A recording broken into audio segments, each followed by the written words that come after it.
Čau. Čau.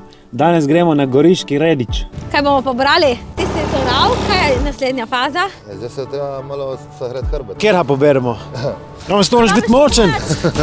Evo, samo v trhu. Kje če s tem zdaj narediti? Neč, to je za... Za vrst preč? Ja. V bistvu moraš biti nežen, moraš znati z rokami, razumeš? Nežno in grobo. Kjera je še pobirala Redič v krilu, Kako smo se odrezali?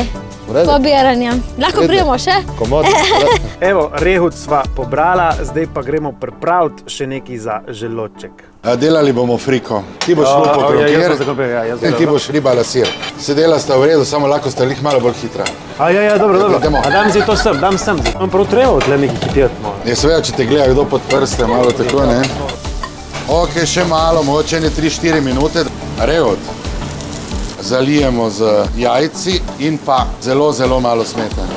Potem to tako nanesem na krožnik in okrasim z lističi sukenjskega rehuta. Zdaj, ko smo se nakuhali, zdaj je pa fajn, da kaj pojemo in se malo sehrejemo. Zaseka, ko diši po domačem, tukaj imate sukenjski rehut na palčki, kar pogumno noter zajet, malo paste lahko malo gorko, malo pojesti. Zdaj pa še ta sladko čokoladni fondi, kar pogumno primiti, pa lepo potočite v čokolado, pa še v mandlje.